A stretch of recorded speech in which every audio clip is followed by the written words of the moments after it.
Hi, good afternoon. Welcome to your class in Ansci2 in the afternoon session.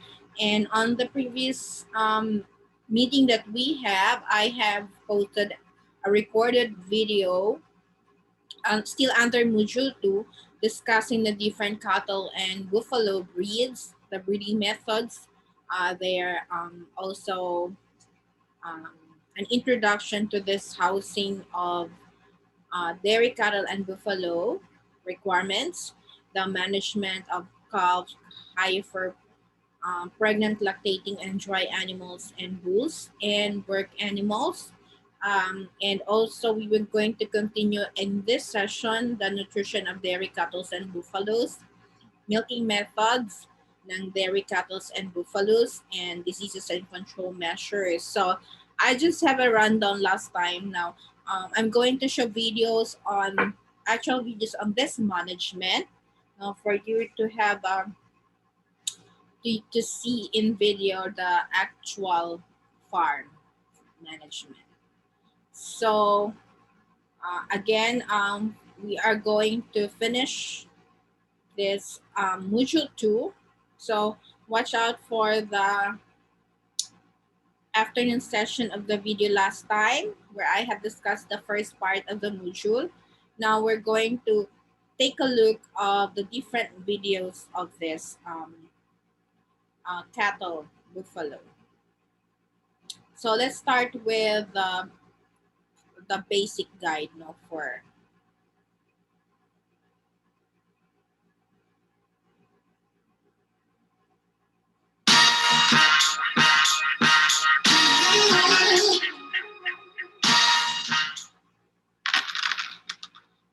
Hello po mga kabukid! Welcome back po! Ang video naman natin ngayon ay tungkol sa pag-aalaga ng baka. Malalaman nyo ang mga iba't ibang pamamaraan, mga gastos, at posibleng kitain sa pag-aalaga ng patabaing baka.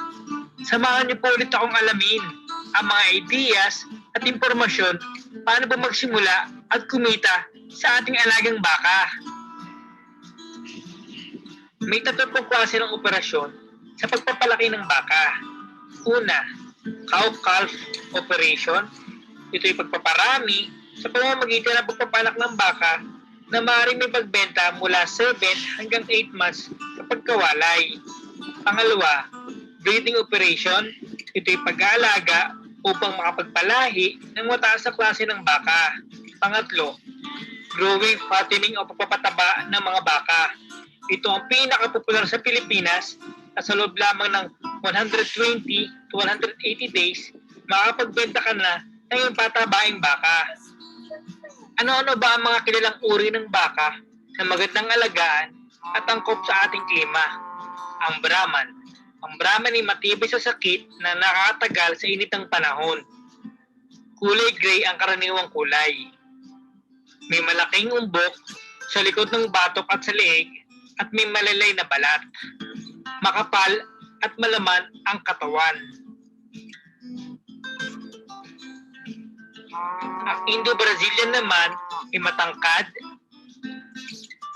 pero hindi kasing kapal ng Brahman. Kulay puti to gray ang karaniwang kulay. Maliit ang sungay at may malaki at mahabang tenga. Ang Neleora naman ay may matatag at malakas na pangangatawan. May maikling tenga, may mahabang mga binti, kulay puti na may itim ang balat nito. Kung nais mong bumili ng baka, maaari kang pumunta sa trading capital ng Pilipinas, sa Padre Garcia ng Batangas. Ito ang lugar kung saan pwede kang magdala ng alagang hayop gaya ng baka, kalabaw, kabayo, at kambing na pwede mo ipagbili o ipagbenta. Dinadayo ito ng maraming tao tuwing araw ng Biyernes para bumili ng mga nasabing hayop. Sa pagpili ng baka, alamin mo ang mga sumusunod. Ang edad, ang kasarian, disposisyon o behavior ng baka, physical appearance, Kung may malalaking buto or body frame, matangkad, malapad, at siksik ang laman. Health considerations, kung malambot, makinis na balahibo, at alerto ang mga mata. Ating tuusin ang kapital at gastos mo sa pagpapalaki na nabili mong baka para sa iyong fattening operation.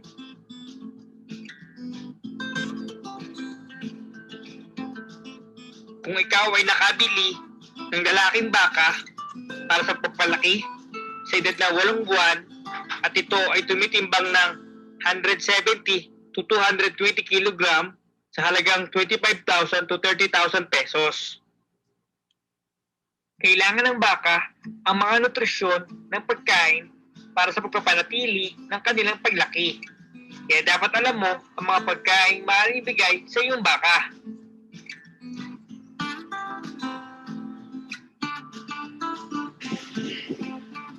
Maaari mong ipastol ang iyong baka na may mga tumutubong damo gaya ng pugon, talahib, morseko, at misamis.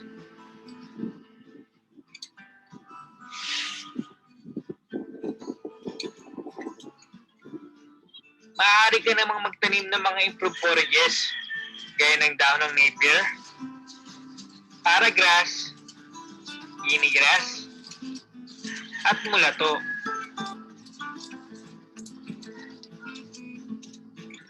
Improved legumes naman tulad ng dahon ng ipilipil, kalyandra, puki, at dahon ng mani.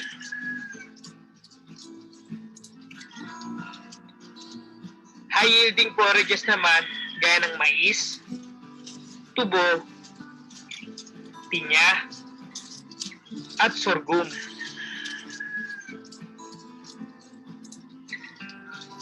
Mga rapages or crop residues na galing sa mais, dayami, oat straw, o barley straw.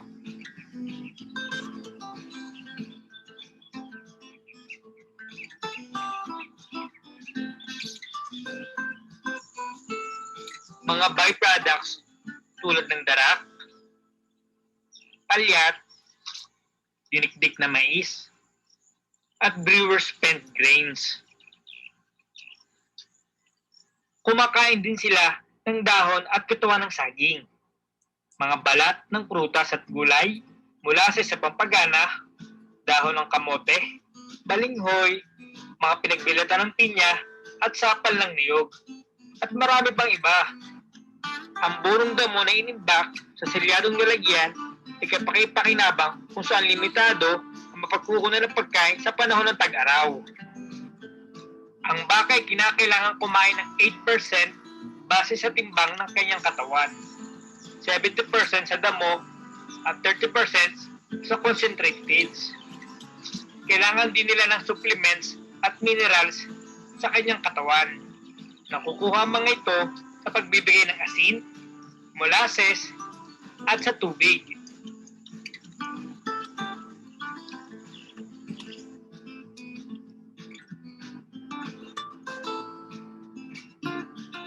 Ito po ang sample guide na galing sa Department of Agriculture, Livestock, Research and Development. Pwede niyo po siyang gamiting guide sa inyong pagpapalaki ng baka. At sa loob ng 6 months, at kung ito ay tumitimbang ng 300 to 350 kg, maaari kang makapagbenta sa halagang 43,937 pesos. Malalaman mo ang bigat ng baka kada araw gamit itong formula, weight gain divided by number of days. Halimbawa po, ang baka mo ay tumimbang ng 137.25 kg sa loob ng 6 months simula 8 months sa pag-aalaga. Ang average daily gain niya ay 0.75 kg.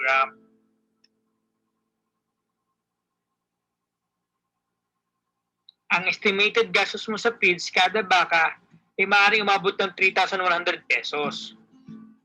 Kung ang estimated gastos mo naman sa gamot kada baka, maaaring umabot ng 200 pesos.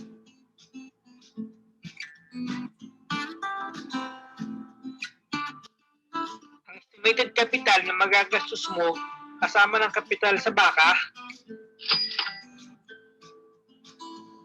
gastos mo sa feeds at supplement, at syempre, mga gamot. Ito ay maaaring umabot ng 30,081 pesos. Ang return of investment mo kung nakapagbenta ka ng baka sa halagang 43,937 pesos, kung ibabawas mo ang iyong nagastos sa halagang 30,081 pesos, sa loob lamang ng 6 na buwan na pag-aalaga, maaari kang kumita ng 13,856 pesos or 46% sa isang baka.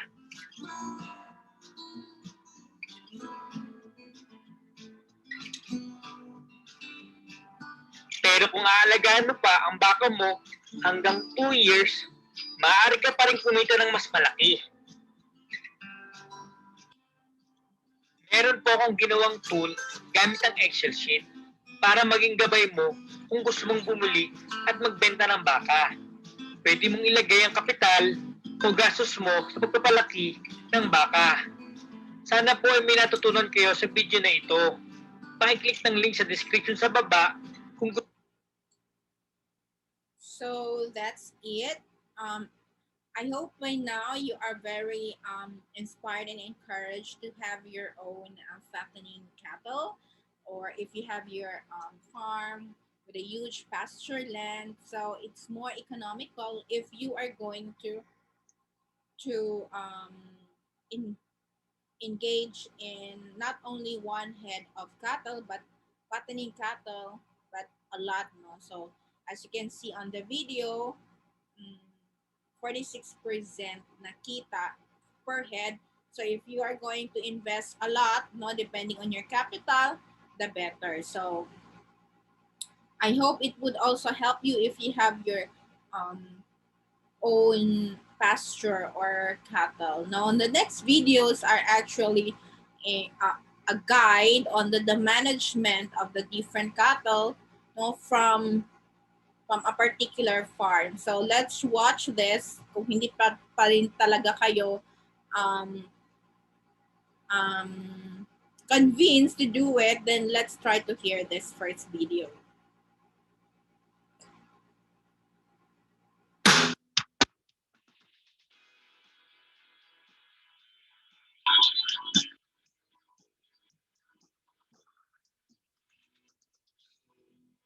On today's episode, will cattle farming be worth venturing? Find out with the experiences of Jensen's Pride, ang Jolisa Agribusiness Corporation. Learn how cattle confinement is done to produce quality meat with the top producers. Planning for a zero-waste household? Pwedeng-pwede with a black soldier fly larvae system. Ihanda ang iyong mga sisiw sa pagiging champion by giving the right vaccine. Ang gumburo.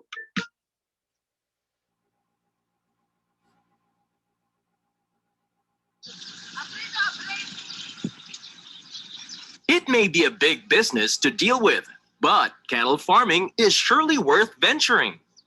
Alamin ang industriya ng cattle farming sa bansa based on the experiences of Jensen's Pride, ang Jolisa Agribusiness Corporation.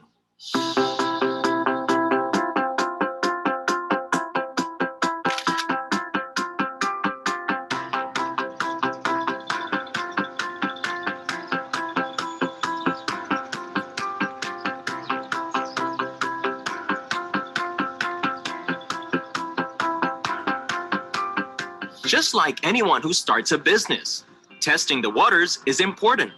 Jolisa Agribusiness Corporation started with a few heads hanggang sa makakita ito ng potential sa cattle farming. Yeah, my boss started this at the year 1984 with 3 heads, and then pinapakain niya yung parang backyard. It so happened na nakita niya there is a potential business in cattle industry. So since 1984, from 3 heads, it have an additional of another 50 heads, then additional of 100 heads. And then, medyo gumaganda yung takbo ng patining.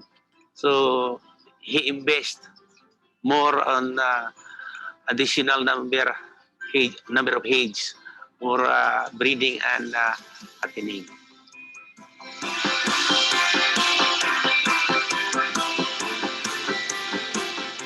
It's been 30 years since the establishment of this business at nakakita ng malaking potential ang Julissa Agribusiness Corporation sa ganitong negosyo dahil sa malaking average daily gain na naidudulot nito. Since 1984 up to at present, that is 2014, that is the numbers of year. But this area was started since 1994. Ang nakita ng boss ko na may potential siya in fattening in the sales because of the tinatawag na EDG, yung average daily gain is medyo maganda. I-convert natin into pesos, medyo may profit in the end. Part of the development in the cattle industry is going from cattle grazing to cattle confinement. At napatunayan ng Julissa Agribusiness Corporation ang efficiency ng cattle confinement. If we compare the efficiency of the range cattle and confinement cattle is have a big difference. Because in range cattle, the supervision is wide and we cannot see how the cattle perform. But in confinement breeding, the close supervision of the management is properly done. In the sense, the area is confined and every operation we had is closely monitored by the people in charge.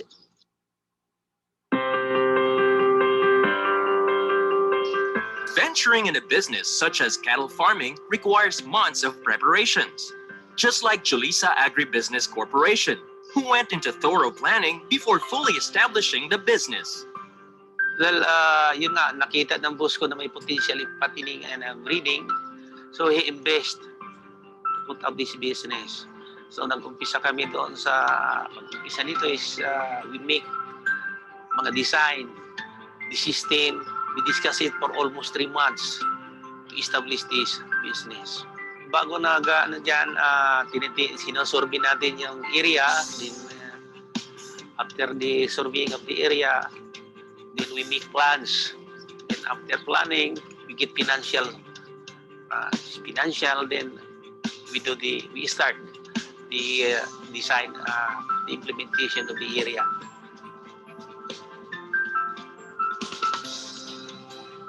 Cattle farming consists of multi-business opportunities. With Julissa Agribusiness Corporation, they ventured into breeding, fattening, owning a slaughterhouse, and down to its end consumers through their meat shop.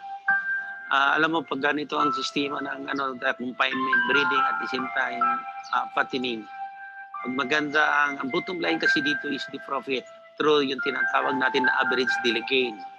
So if you have an average daily gain per head of 1.5 to 1.7 per day, I think the business is good. Actually, we are stealing our breeders in the whole island of the Philippines. So if you have breeding and then fattening business, you can put up a meat shop in connection for your marketing. So yung meat shop, napakalaking yun dahil sa whole Philippines, kailangan natin ang tinatawag na routine requirement per head. We have meat shop from General Santos.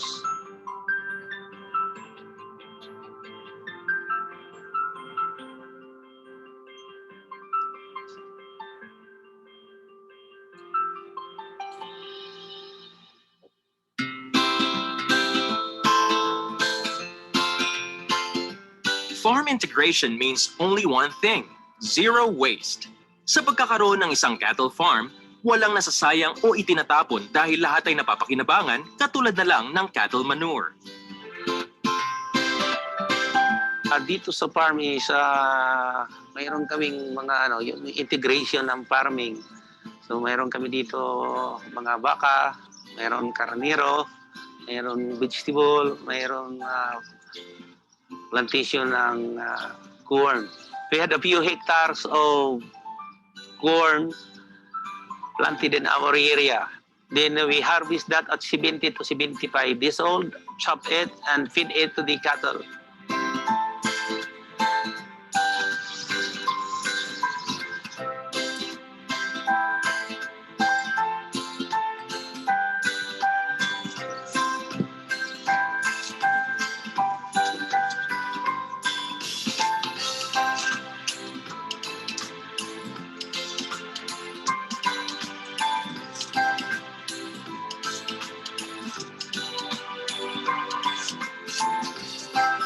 Then the manure of our cattle is brought to our organic area. And then after a few months, or let's say 6 months, we bring that manure to the area of about 20 tons per hectare of manure. So we are using less fertilizer because of our organic manure in the area.